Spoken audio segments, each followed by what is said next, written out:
Quoi dire pour aborder une femme mais sans la harceler? Comment gérer le stress et le rejet? Comment gérer des configurations difficiles? Comment lancer la conversation? J'ai eu à résoudre pour moi-même toutes ces problématiques. Aujourd'hui, je vous en fais profiter avec un point complet sur l'abordage de rue. C'est sur Morning Kiss. Bonjour, ici Alex Wagner de Morning Kiss, la première école de séduction entièrement dédiée aux hommes. Et aujourd'hui, j'ai été contacté par FK qui dirige le grand forum de séduction FTS, aussi connu sous le nom de French Touch Séduction, et dont je vous mets le lien dans la description, sous la vidéo, qui m'a contacté parce qu'il a publié un article particulièrement complet sur comment aborder une femme dans la rue, la drague de rue. Et FK m'a invité à faire la critique de son article et à apporter d'éventuels compléments d'explication, chose que je vais faire. Donc l'article de FK commence avec la question de perception sociale, parce qu'effectivement les médias se font régulièrement le relais de la problématique du harcèlement de rue, et FK comme moi, on est d'accord sur ça, c'est à juste titre, puisque les femmes ont tellement été importunés par des espèces de tocards lourds et insistants que la question est suffisamment grave pour être régulièrement relayée. Alors, d'un autre côté, le risque ici, c'est de jeter le bébé avec l'eau du bain. Parce que pour l'amour des femmes, ne pas importuner une femme n'implique absolument pas de ne rien faire du tout. Et dans ce sens, FK nous expose dans son article 3 idées clés. D'abord, se tenir, agir et se sentir comme si vous parliez à une amie. Parce que d'après FK, c'est comme ça que vous allez vous assurer de ne pas être le mec lourd. Alors, vous allez me dire, oui mais Alex, si je me comporte comme un ami, je risque de tomber dans la friend zone. Moi, je vais vous répondre non, parce que tout dépend de l'intention que vous avez derrière. Ça ne vous exonère pas d'exprimer votre intérêt, vous voyez, et ça, on en parlera dans quelques secondes. Deuxième idée de FK, c'est de faire la distinction par rapport à la phrase qui est souvent relayée dans ces articles dans les médias, que les femmes n'ont pas envie d'être abordées dans la rue. Alors oui, nous rappelle FK, certaines femmes n'ont pas envie d'être abordées dans la rue. Et d'ailleurs, je compléterais que certaines femmes n'ont pas envie d'être abordées dans les bars ou dans les boîtes de nuit non plus. Ça arrive. Et surtout, ce que FK nous rappelle, c'est que c'est pas tellement qu'elles n'ont pas envie d'être abordées, ces femmes, c'est qu'elles n'ont pas envie d'être importunées. Ça, il n'y a aucune femme qui a envie d'être importunée. Et ça, c'est pareil, dans les bars et les boîtes de nuit, elles n'ont pas envie d'être importunées non plus. Donc il y a une nuance et une distinction à faire. Ensuite, la troisième idée de FK, c'est d'évacuer toute culpabilité. Parce que, effectivement, il nous explique quoi de plus naturel pour un homme de vouloir aller faire connaissance avec une femme. Et j'ajouterais que oui, c'est quelque chose de naturel et humain, et c'est aussi quelque chose d'agréable, de charmant, de valeureux et de noble. À partir du moment où c'est fait avec légèreté et courtoisie, bien évidemment. Alors si je peux ajouter mon retour d'expérience du terrain avec les élèves Morning Kiss en séduction, certains pourraient croire en lisant ces articles médias que je suis en train d'accompagner des prédateurs sexuels pour leur apprendre comment mieux manipuler les femmes pour ensuite les jeter comme des Kleenex. Ça, c'est un peu le stéréotype. Maintenant, bien évidemment, la réalité est tout autre. Mes élèves sont bienveillants, bien intentionnés et ils ont un profond respect des femmes, respect que je partage. Simplement, je dirais même, pour aller au-delà, que mes élèves ont presque un surrespect de la femme, c'est-à-dire qu'il faut typiquement leur expliquer que respecter une femme, ça ne vous interdit pas de faire sentir votre envie masculine, ça ne vous interdit pas d'être force de proposition, ça ne vous interdit pas de la toucher physiquement, ça ne vous interdit pas de coucher avec elle. Voilà, il y a à parler de cette notion de respect des femmes. Mon métier consiste surtout à désapprendre des fausses croyances dans ce genre. Il y a aussi une nuance à faire sur timidité versus confiance en soi. Parce qu'évidemment, la plupart des hommes qui viennent en atelier chez Morning Kiss ont plutôt une timidité par rapport aux femmes. Et évidemment, le relou de service dont parlent ces articles de harcèlement de rue, eux, à l'inverse, sont tout sauf timides. Ils ont plutôt une surconfiance en eux, dans le sens où ils ne savent pas lire les signes sociaux, ils vont beaucoup trop loin, ils ne s'occupent pas du bien-être de la personne en face d'eux. C'est une sorte de surconfiance, c'est une sorte d'arrogance et c'est un manque de calibration qu'il s'agit de corriger. Mais je passe autant de temps à apprendre aux hommes à ne pas importuner les femmes et à ne pas insister, que je passe tant à leur apprendre à oser y aller et à persister. Il y a une sorte d'équilibre à trouver. Persister, mais sans insister. Et ça, c'est un travail qui est fait tout au long de l'atelier. Je veux dire, la séduction, quelque part, c'est une danse. On fait souvent cette analogie à juste titre, parce que voilà, en séduction, on fait un pas en avant, on fait un pas en arrière. On n'est pas tout le temps en train de faire le forcing en avant tout le temps. Maintenant, le nerf de la guerre là-dedans, c'est quoi les réactions des femmes? Parce que c'est ça qui va être le juge de paix en la matière. Alors oui, quelques femmes ne vont pas accrocher, ne vont même pas s'arrêter. C'est leur droit le plus parfait, nous rappelle F4 dans son article, puisqu'après tout, elles n'ont rien demandé. Néanmoins, la majorité des élèves ont comme révélation dans l'atelier, c'est une des révélations qui vient le plus rapidement, que la majorité des femmes, même quand elles ne sont pas disponibles ou intéressées, le prennent très bien. C'est bizarre, hein? À croire les articles qu'on peut lire sur le harcèlement de rue, on ne croirait pas. Mais en fait, les réactions qu'on a, c'est du genre « Ah ça me fait plaisir, merci d'avoir eu le courage d'être venu me parler, tu as égayé ma journée. » Voilà. Moi, mon métier, et c'est quelque part une des dimensions les plus gratifiantes de mon métier consiste à créer des instants de bonheur dans la rue. Et ça, c'est quand la femme n'est pas intéressée. Parce que quand elle est intéressée, alors là, franchement, c'est un moment hollywoodien, quasiment à la Hugh Grant, vous voyez? Je veux dire, on y réfléchit une seconde, les hommes veulent aborder les femmes, et les femmes, elles aussi, veulent être abordées par des hommes, mais qu'ils soient bienveillants et agréables, évidemment. Ça devrait aller de soi, ça devrait être évident, non? À méditer. Maintenant, quoi dire? Vaste question pour beaucoup d'hommes, et FK nous explique plusieurs façons de faire. D'abord, la façon qui consiste à s'abriter derrière un prétexte, par exemple de demander son chemin. Alors la raison pour laquelle j'encourage mes élèves à ne jamais demander leur chemin, donc c'est une nuance que j'apporte à l'article, c'est que si vous demandez votre chemin, vous vous assurez que la femme va vous envoyer là où elle n'est pas. Parce qu'elle va vous dire « Ah tu vas là-bas, c'est la première à droite et après au fond de la rue ». Après, FK nous cite comment il appelle ça, les approches dynamiques, c'est-à-dire demander l'avis de la femme sur une question. Par exemple, vous êtes en train de vous balader avec un pote et vous allez voir une ou plusieurs filles pour demander leur avis féminin sur une question. Par exemple, tiens, je suis avec mon pote, lui, il ne jure que par les sites de rencontres, alors que moi, je préfère faire des rencontres plutôt spontanées partout où je vais. Qu'est-ce que vous en pensez? Il nous faut un avis féminin pour nous départager. Moi, j'ai un souci avec tout ce qui est indirect comme ça. Je veux dire, pourquoi ne pas juste dire les choses comme elles sont? Qu'est-ce que ça dit sur vos croyances, du fait que vous ne pouvez pas juste dire les choses? Qu'est-ce que ça dit sur vos intentions, que vous devez vous cacher derrière un prétexte? Qu'est-ce que ça dit sur votre estime de vous-même, que vous estimez avoir besoin d'une espèce de sondage inventé? C'est ça qui me pose problème, et c'est pour ça que je préconise toujours, et pour sa défense, FK en parle aussi, de l'approche directe. L'approche directe, à mon sens, fonctionne mieux parce qu'elle force chez vous les bonnes croyances, c'est-à-dire que vous avez le droit d'aller aborder une femme sans cacher vos intentions.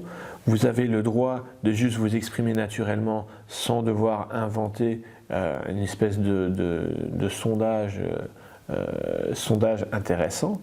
Et donc ça stimule votre confiance en vous et votre estime de vous. Et en plus, la femme, ça évite à la femme de se dire au bout de 20 secondes, qu'est-ce qu'il me veut ce mec? Alors évidemment, vous allez me répondre, oui, mais le direct, exprimer directement ses sentiments, son intention, c'est flippant, c'est plus difficile. Alors oui, c'est peut-être vrai, j'ai une parade, ce que j'appelle le semi-direct. C'est un peu le meilleur des deux mondes parce que vous pouvez très bien rebondir sur du contextuel par rapport aux fringues qu'elle est en train de regarder dans le magasin ou le rayon de livres dans la FNAC devant lequel elle se tient, ou alors même lui demander son chemin. Vous pouvez rebondir par rapport à tout ça. Mais juste après, vous allez lui dire « Non mais en fait ça je m'en fous, j'étais venu te parler parce que j'ai eu envie de faire ta connaissance. » Voilà, elle est en train de regarder les vêtements et vous pouvez dire par exemple non, je te verrais plutôt porter du vert que du rouge. Et donc voilà, conversation sur les fringues, mais rapidement vous dites non, en fait les vêtements je m'en fous complètement, c'est simplement que j'étais là-bas et je t'ai vu et j'ai eu envie de faire ta connaissance. Je m'appelle Alex. Et là, c'est le meilleur des deux mondes parce que le prétexte contextuel vous sert à mettre un orteil dans l'eau de la piscine pour prendre la température et ensuite, selon sa réaction, si elle est chaleureuse ou pas, vous pouvez choisir de faire une expression d'intérêt direct pour vous plonger dans l'eau. Okay. Après, FK passe sur la question de logistique, de est-ce qu'il faut aborder en frontal ou est-ce qu'il faut arriver par l'arrière et dépasser la femme et ensuite lui parler. FK défend les deux, lui il explique qu'il préfère plutôt arriver de l'arrière. Alors il est vrai que j'ai une préférence et c'est la même que FK, c'est vrai que j'aime bien laisser passer la femme et tout de suite la rattraper, la dépasser et ensuite lui parler. Simplement j'ai le sentiment qu'aborder frontalement c'est presque un peu surconfiant et surfluide. Alors je m'explique. J'aime bien laisser passer la femme et ensuite la rattraper tout de suite parce qu'elle peut se dire « Ah ok, il a eu une petite hésitation, il a pris le temps de se dire ah tiens, cette nana-là, elle me paraît intéressante, j'ai envie de faire connaissance avec elle. » Et donc il a eu envie de me rattraper. Alors que si un homme aborde frontalement une femme, il n'y a pas ce petit espace d'hésitation que je trouve assez charmant et il y a en fait directement le mec très rodé qui fait ça un peu tout le temps, qui n'a même pas besoin de la moindre hésitation avant d'aborder une femme. Alors évidemment, je suis assez rodé, je pourrais le faire. Simplement, j'ai pas envie de donner cette impression de professionnel de la drague. Je pense que ça retire au charme authentique de l'interaction. Après, FK évoque est-ce qu'il faut dire excusez-moi ou pas. Alors c'est vrai que FK préfère utiliser cette formule de politesse qui pour lui n'exprime pas spécialement d'être dans le besoin. Oui, je suis d'accord et j'aimerais nuancer le propos, c'est-à-dire que typiquement, j'aime bien interdire d'utiliser, interdire c'est trop fort comme mot, j'aime bien décourager de dire excusez-moi parce qu'elle tend à renforcer des croyances préexistantes que vous allez la déranger. Et souvent en atelier, je peux avoir des élèves qui en début d'atelier, ils vont dire excusez-moi ou pardon en abordant une femme et dans leur ton de voix, je vais entendre qu'effectivement ils sont vraiment désolés de ce qu'ils sont en train de faire et ça va pas du tout et donc eux, je vais leur interdire de dire excusez-moi alors que d'autres élèves qui n'ont pas du tout cette croyance qui vont déranger la femme, eux vont dire excusez-moi mais d'une façon très légère et on va tout de suite comprendre dans le paraverbal que c'est une simple formule de politesse. Donc j'ai envie de dire ça dépend, mais dans le doute, autant bannir cette phrase-là qui n'est absolument pas nécessaire. FK nous rappelle que les femmes peuvent refuser notre démarche, elles peuvent ne pas nous calculer, ne pas s'arrêter, elles peuvent couper court en disant tout de suite non, ça ne m'intéresse pas, et je suis d'accord. Simplement, ces refus-là, c'est jamais pire que ça, c'est jamais pire qu'une femme qui va dire non d'un revers de main, non, ça ne m'intéresse pas, et continuer son chemin.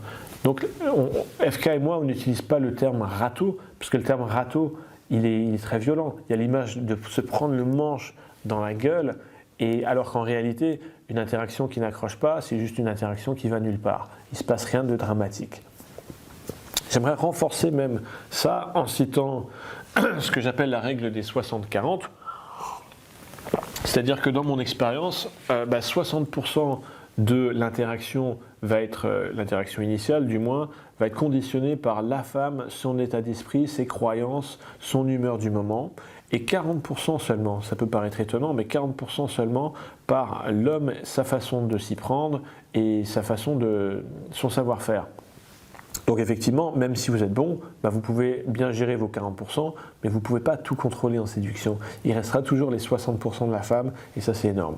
FK le dit aussi, de ne jamais vous juger. C'est-à-dire qu'un élève qui en atelier revient d'une interaction et je lui demande comment ça s'est passé, je veux qu'il me dise, ça s'est passé super bien, j'ai eu le courage d'y aller. Parce qu'effectivement, votre critère de réussite en drague, ça ne va pas être la qualité de la réaction que vous avez en face, parce que ça, vous ne pouvez pas la contrôler. Ça va être votre faculté à agir et à y aller. C'est à ça que je vais mesurer votre succès. Ok ? Je veux dire, évidemment que vous allez avoir des refus. Je veux que vous alliez à la rencontre de la femme pour le vérifier. Donc ne présupposez jamais à les vérifier. Et quoi faire si elle est sur la défensive? Question que nous pose et nous explique FK. FK nous explique que souvent, en début d'interaction, une femme peut être un peu sur la défensive. J'ai même inventé un terme pour qualifier ça, j'ai appelé ça la minute de la mort, parce que ça revient souvent. Simplement, c'est le reflet du fait que la rue, ce n'est pas un endroit qui est socialement admis pour faire des rencontres. Donc ça peut surprendre, ça peut déboussoler qu'une femme soit abordée, elle n'a rien demandé après tout, elle n'est pas là pour ça. Donc évidemment que beaucoup de femmes vont être relativement non réceptives pendant 30 secondes à 1 minute, le temps qu'elles se rendent compte qu'elle est simplement en train d'avoir une conversation normale avec un mec normal. Elle va être peu accrochée, peu engagée au début, pendant 30 secondes à 1 minute. Ça, vous pouvez l'ignorer et mettre ça sur le dos de la situation. Une distinction, c'est valable avec les femmes qui sont en train de marcher. Parce que, encore une fois, il y a cette question de respect. Une femme qui est en train de marcher, si elle n'est pas intéressée, de toute façon, croyez-moi, elle ne va pas rester et papoter avec vous. Elle va juste s'en aller. Et elle sera toujours libre de s'en aller. Et c'est pour ça, on en revient à l'histoire d'avant, de ne jamais lui emboîter le pas. Elle est libre de partir. Donc c'est pour ça que vous pouvez vous permettre d'ignorer les signes dans les 30 premières secondes à 1 minute, parce qu'elle peut de toute façon partir. Si elle est toujours là, c'est qu'il y a un minimum d'intérêt. La nuance à apporter, c'est si elle est déjà immobile, par exemple si elle est en train d'attendre un copain, ou si elle est assise à une terrasse de café, là, elle ne peut pas vraiment repartir. Donc il y a risque que vous soyez relou à ne pas percevoir ces signes de non-intérêt au début. Donc, ce que vous faites dans ces cas-là, si elle est immobile, vous lui posez la question. Si elle n'a pas l'air engagée, vous lui dites écoute, j'étais venu te voir parce que j'ai eu envie de faire ta connaissance et j'avais l'impression que tu étais sympa. Maintenant que je suis là, j'ai l'impression que tu n'accroches pas vraiment. Tu préfères peut-être que je m'en aille. Si c'est le cas, dis-le moi et je m'en irai, il n'y a aucun souci. Et vous dites ça en souriant. Et face à ça, vous allez avoir 2 types de réponses. Soit elle va vous dire oui, effectivement, je ne suis pas très à l'aise, je préfère rester seule. Et dans ce cas-là, vous repartez gentiment. Ou alors elle va vous dire non, mais pas du tout, c'est simplement que je suis un peu timide au début parce qu'on ne se connaît pas. Et là, vous pouvez continuer. Voyez ? FK aborde ensuite le sujet des phrases toutes faites et nous rappelle que oui, vous pouvez utiliser des phrases toutes faites à partir du moment où vous vous en détachez suffisamment pour vous les réapproprier, pour ne pas passer pour une espèce de robot réciteur de phrases toutes faites. Et d'ailleurs, FK, dans son article, invite à télécharger mon anti-sèche de drague, dans laquelle j'inclus les 5 phrases que j'utilise le plus souvent sur le terrain, accompagnées d'extraits de caméra cachée pour vous montrer comment ces phrases-là fonctionnent. Ce que vous allez remarquer dans cet anti-sèche de drague, c'est que les phrases, même si elles sont bien réfléchies dans le sens où elles reposent pour la plupart sur des leviers psychologiques et des leviers d'influence, elles paraissent très simples à la femme qui va les entendre. Et ça, c'est important parce que si vous utilisez une phrase qui paraît très rusée, qui paraît très astucieuse, dans ce cas-là, ça va véhiculer le message que vous ne vous suffisez pas à vous-même et que vous avez besoin d'une phrase très intéressante pour accrocher son intérêt. Ce n'est pas le but, c'est pour ça que plus une phrase va paraître simple, mieux elle va marcher. C'est que je ne veux jamais que vous soyez dans une situation dans laquelle vous allez vous dire non, je ne peux pas y aller parce que je ne sais pas quoi dire. Ça, je ne veux jamais que ça arrive parce que les mots que vous allez utiliser sont finalement très peu importants. C'est ce que j'appelle le principe du pass gratuit. Le pass gratuit, c'est quelque chose qui veut dire que la première phrase ne compte pas. Une phrase, aussi débile soit-elle, fonctionnera à partir du moment où vous avez une bonne intention derrière, une bonne confiance en vous, un bon non-verbal, un bon paraverbal, c'est tout ça qui va compter, ce ne sont pas les mots. Vous connaissez peut-être la loi de Mehrabian, je vous en parle dans d'autres vidéos, qui dit que 93% de l'effet qu'on fait sur une personne inconnue va être véhiculé par le non-verbal et le paraverbal, et seulement 7% de l'effet qu'on va faire va être par le choix des mots. Donc, pour l'amour des femmes, affranchissez-vous de cette problématique de quoi dire, gardez dans la boîte à outils les quelques phrases que je vous donne dans l'anti-sèche. Ce que je préfère donner, c'est un principe qui va vous générer automatiquement des phrases. Et ce principe, c'est simplement de décrire la situation, de décrire ce qui se passe. Donc, dans l'exemple présent, on parle de drague de rue, la femme est en train de marcher, donc décrire la situation veut dire « Tiens, bah salut, attends, arrête-toi une seconde, j'étais là-bas, j'étais en retard pour une réunion, mais il fallait absolument que je m'arrête pour te dire bonjour parce que j'ai eu envie de faire ta connaissance. Je m'appelle Alex. » À la limite, je vous mets au défi de me trouver et de marquer dans la zone de commentaires une situation dans laquelle ce générateur automatique de phrases ne marcherait pas. Dans quelle situation vous ne trouveriez pas quoi dire à une femme? Et moi, je vous expliquerai comment simplement décrire la situation sera suffisant. Après, FK passe dans son article sur le tutoiement versus le vouvoiement. Et d'après FK, il s'agit simplement de faire au feeling, parce que dans la plupart des cas, votre instinct sera meilleur que de suranalyser la question intellectuellement. Alors oui, je peux comprendre l'approche de FK.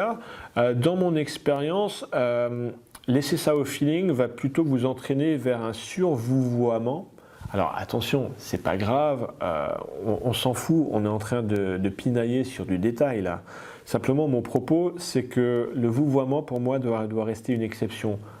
Quand ça vous paraît complètement évident que le tutoiement ne serait pas approprié. Par exemple, une grande différence d'âge. C'est à peu près le seul exemple qui me vient. Pourquoi? Parce que le vouvoiement introduit de la distance, alors que le tutoiement rapproche. Alors l'inconvénient, et c'est là où peut-être je nuance les propos de FK, c'est que si vous utilisez beaucoup le tutoiement en drague de rue, vous allez peut-être être mal à l'aise avec ça pendant les 10 premières secondes, et la femme que vous allez tutoyer va peut-être se sentir un peu mal à l'aise dans les 10 premières secondes, mais ça va être plus que contrebalancé par le sentiment de proximité que ça va très rapidement créer pour tout le reste de l'interaction. Donc c'est pour ça que pour moi le tutoiement prime. Je vous donne un exemple.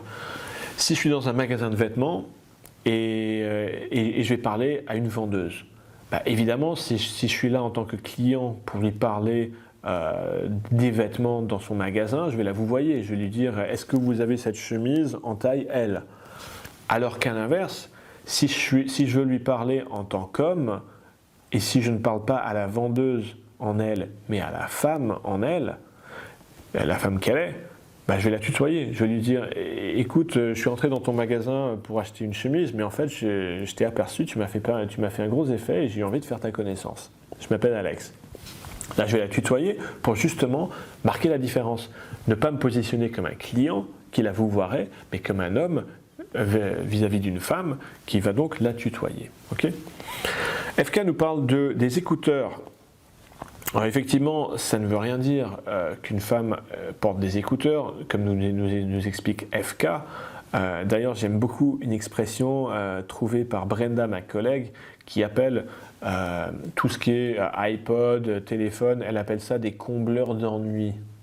C'est-à-dire que vous n'avez pas à prendre ça pour, voilà, la femme est occupée par quelque chose de passionnant et donc il ne faut pas la déranger. Non, c'est pas ça. C'est simplement, elle a son combleur d'ennui, donc vous pouvez très bien lui faire retirer son combleur d'ennui. Et donc c'est simplement aller vers elle et lui faire le signe universel comme ça de retirer ses écouteurs, ça suffira et elle les retirera.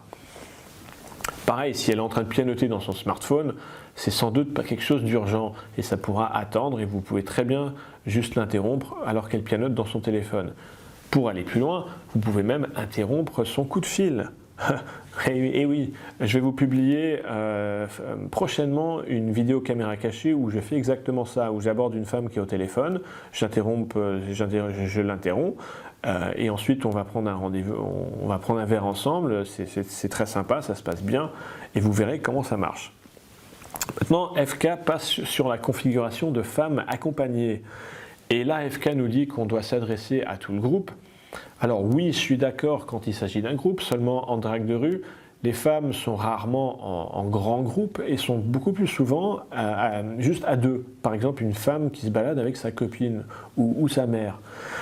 Et dans ce cas-là, je trouve que parler aux deux, indifféremment, c'est manquer un peu d'intention sexuée. Alors je ne suis pas en train de vous préconiser non plus d'ignorer la copine. Au contraire, je vous préconise de parler d'abord exclusivement à la copine. C'est-à-dire vous abordez la copine et vous lui dites « Écoute, je t'arrête juste une seconde parce que j'ai eu envie de faire la connaissance avec ta copine, je vais juste prendre son attention quelques secondes. » Et donc ce faisant, vous acquiescez l'existence de la copine qui va donc typiquement faire un pas en arrière et va vous laisser parler à la fille qui vous intéresse. Et alors que si vous ne faites pas ça, si vous parlez directement à la fille qui vous intéresse en ignorant la copine, la copine peut commencer à s'impatienter et donc la fille qui vous intéresse, elle va le sentir et par solidarité féminine, elle va plutôt couper court à l'interaction. Ensuite, FK traite du cas de l'excuse du copain, la femme qui va dire « Désolé, j'ai un copain ». Et là, j'ai adoré la méthode proposée par FK, si bien que je vais vous la lire carrément. FK nous dit de dire à une femme qui dit « Désolé, j'ai un copain », de dire « Ah non, mais c'est moi qui suis désolé, je voulais pas te faire peur, t'avais l'air cool, c'est pour ça. » Mais parce qu'il est méchant, ton copain, au fait. Et quand vous dites ça, mais parce qu'il est méchant, ton copain, en fait, évidemment, la femme va se sentir quasiment obligée de répondre « Non, il n'est pas méchant, mon copain. » Et là, du coup, FK nous dit que vous pouvez embrayer en disant « Ah, ouf, tant mieux. Du coup, tu as quand même le droit de prendre un verre après une journée de boulot, j'imagine. On n'a qu'à faire comme si j'étais un collègue. Regarde, au pire, le courant passera super bien, on deviendra super potes, on va partir au ski ensemble, tu vas m'inviter à ton mariage, je vais finir avec ta meilleure amie et je vais devenir le parrain de tes gosses. » Et après, de renchérir un peu plus tard avec écoute, c'est juste que je t'ai vu passer, je me suis dit, elle avait l'air cool, moi je suis un mec normal, t'es une meuf normale, on a peut-être des potes en commun, des trucs en commun, et voilà, rien de plus. Qu'est-ce que t'en penses? Je suis un psychopathe ou bien il peut être sympa ce verre? Alors, j'adore, c'est très sympa, c'est très léger, c'est très agréable. Et FK rejoint un angle que j'ai entendu Dolto préconiser dans une de ses vidéos. L'angle, il est le suivant, c'est que au pire, vous allez vous faire une copine, dans le sens une amie, et cette amie va vous présenter des copines à elle. Et ça peut mener à une copine pour vous. Moi, j'ai pas envie d'aller boire un verre et de faire ami-ami avec une femme que je trouve sexy et avec qui j'ai envie qu'il y ait autre chose.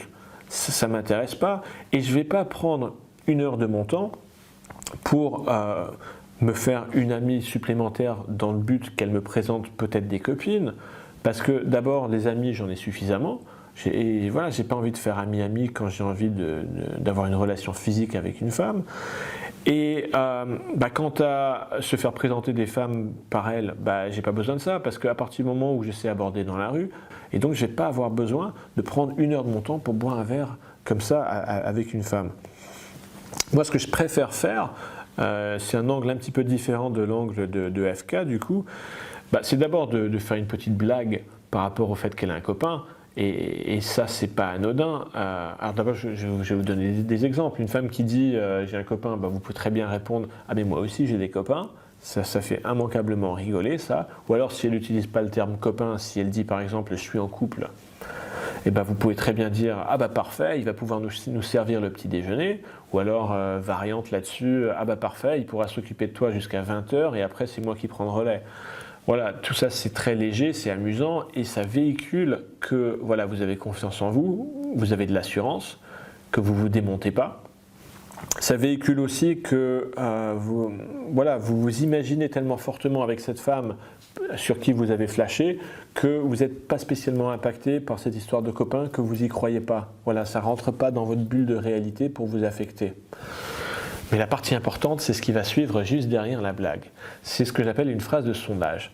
La phrase de sondage par rapport au copain, c'est simplement de dire, par rapport à une femme qui dit j'ai un copain, de dire ah, comment ça fait d'avoir rencontré l'homme de ta vie, l'homme avec qui tu vas passer le restant de tes jours. Vous voyez comment j'alourdis la notion de copain pour en faire quasiment une sentence de prison. Et face à cette phrase, je vais pouvoir distinguer entre copain pas sérieux et copain sérieux.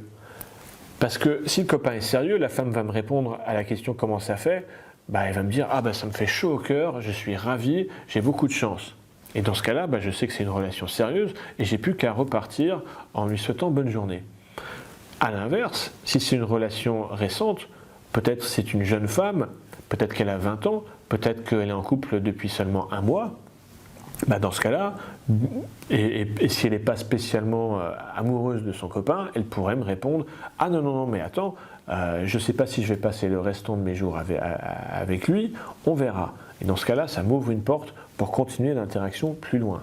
C'est remarquablement efficace, cette phrase de sondage. Ensuite, FK passe sur comment lancer la discussion.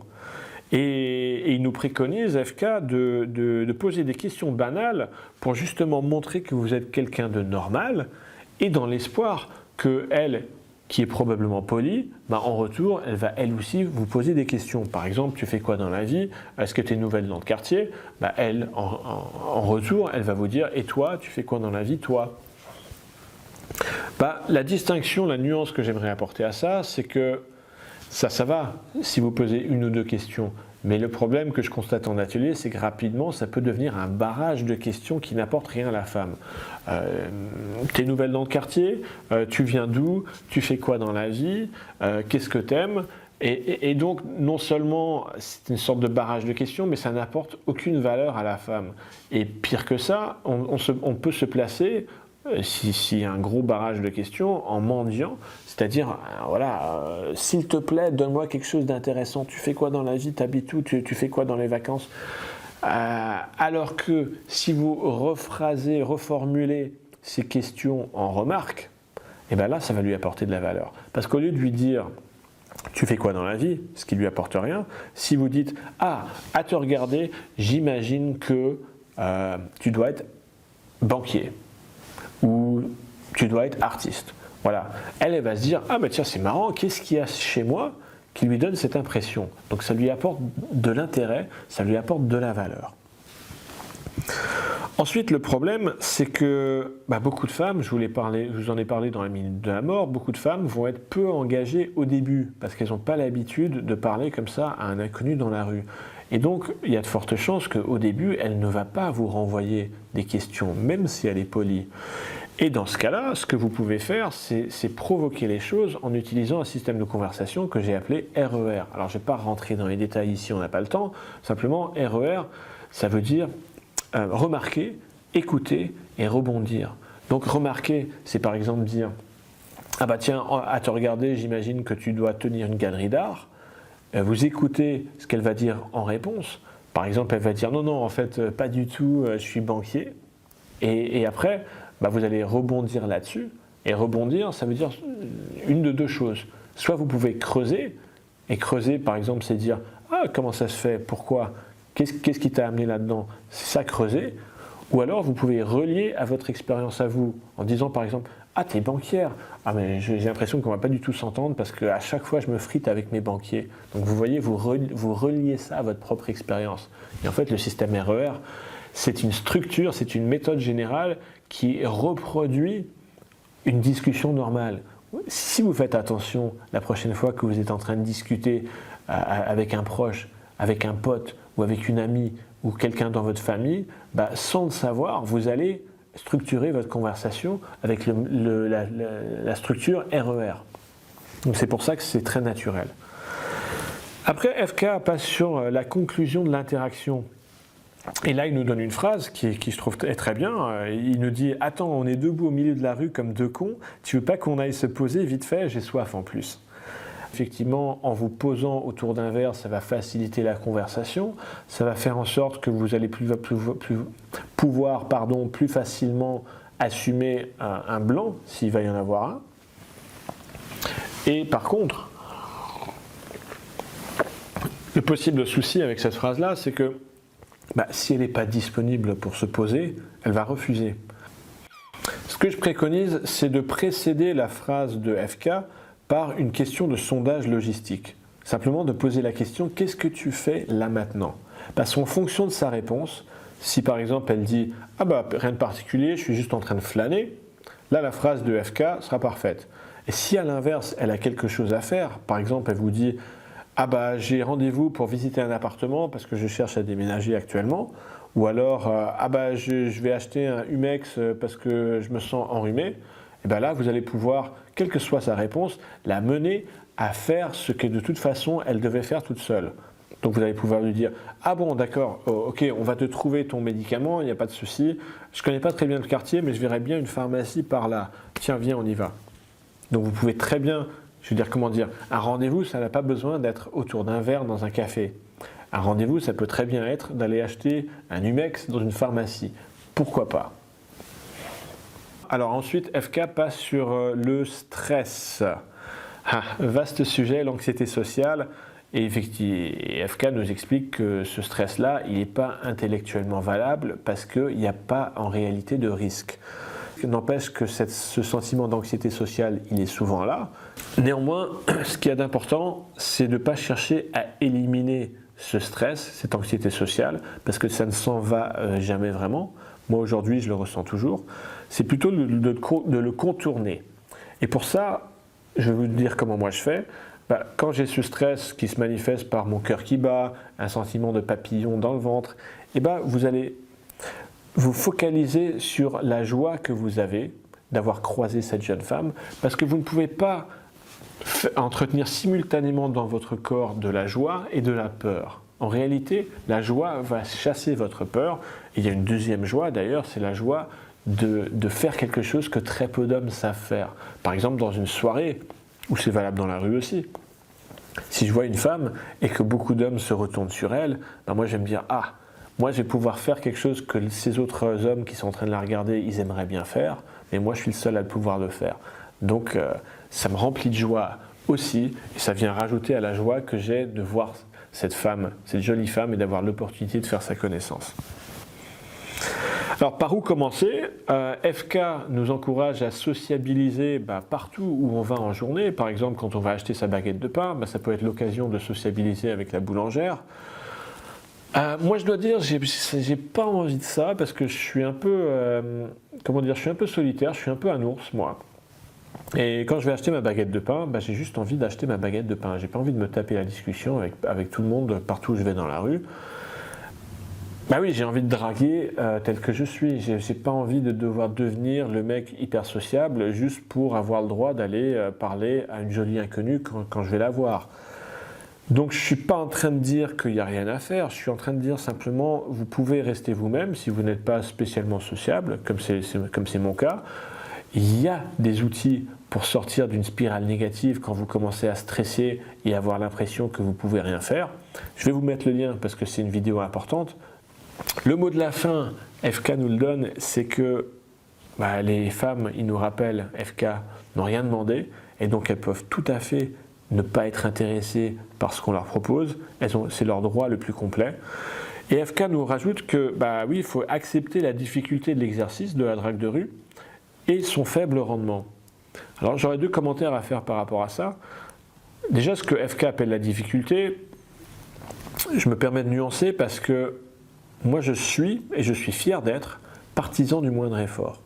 J'aime bien, pour obtenir un résultat donné, fournir le moins de travail et le moins d'efforts possible. Donc si je percevais que la drague de rue c'était quelque chose de difficile par rapport à d'autres canaux de rencontre, pourquoi je le ferais? Je privilégierais les autres canaux de rencontre. En réalité, je trouve que la drague de rue est moins difficile que d'autres canaux de rencontre. Je pense par exemple aux sites de rencontre, mais pas seulement.